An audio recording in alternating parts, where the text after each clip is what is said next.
वहीं आचार्य ने कहा कि इस प्रकार की अमानवीय मानसिकता का पोषण वर्तमान राजनीतिक व्यवस्था की देन है और यह एक सभ्य समाज के लिए शर्म की बात है।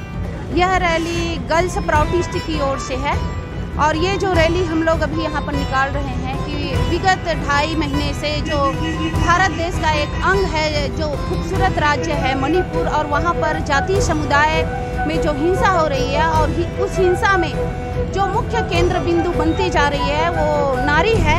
और नारी को अभी वर्तमान समय में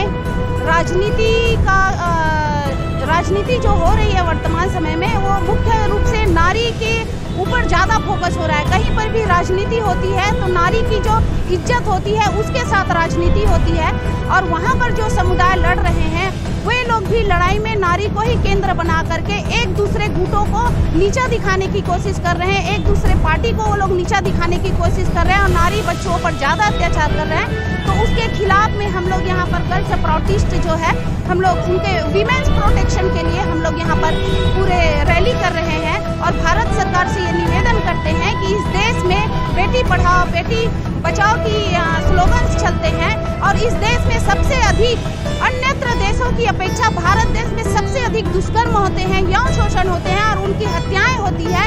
और सरकार नियम बनाते जरूर है नियम, लेकिन उस नियम को सरकार प्रतिपालन नहीं करते।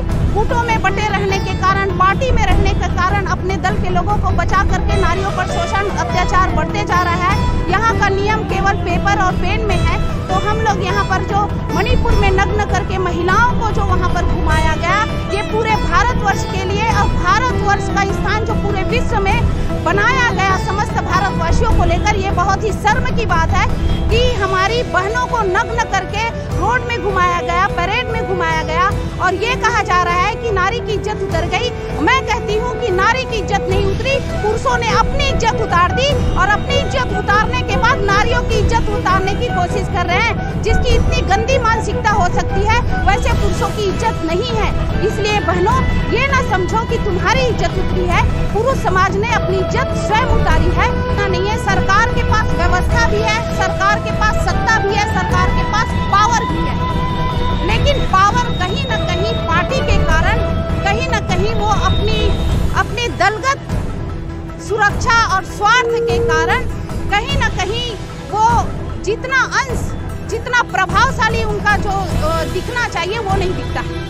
मणिपुर मामले में जो इसमें दोषी है उसके क्या कार्रवाई आप चाहते हैं, किस तरह से? मणिपुर में जो दोषी है वहाँ पर 2 गुटों की लड़ाई हो रही है। दोषी तो दोनों तरफ होंगे, तो हम दोषियों को सजा चाहते हैं। हम समुदाय से हमको कोई मतलब नहीं है, जो भी दोषी है चाहे इधर हो चाहे उधर हो, चाहे महिला हो चाहे पुरुष हो, जो भी दोषी हो उसे सजा दीजिए और जो भारत में न्याय है उस पर विश्वास जनता कर सके, ऐसा प्रभावशाली निर्णय हो और कठोर से कठोर उस पर कार्रवाई हो। सरकार इस मामले में पूरी तरह से जी, वहाँ की राज्य सरकार इस मामले में पूरी तरह से विफल है और सक्रिय नहीं है, निष्क्रियता दिखाई देती है। 2.5 महीने से वहाँ पर इतना मणिपुर हिंसा चल रही है, लेकिन उस पर जो होना चाहिए, जो एक्शन लेना चाहिए वो उतना प्रभावशाली नहीं है। क्या परिचय? मैं अवधूतिका आनंद कल्याण आचार्य, गर्ल्स प्राउड।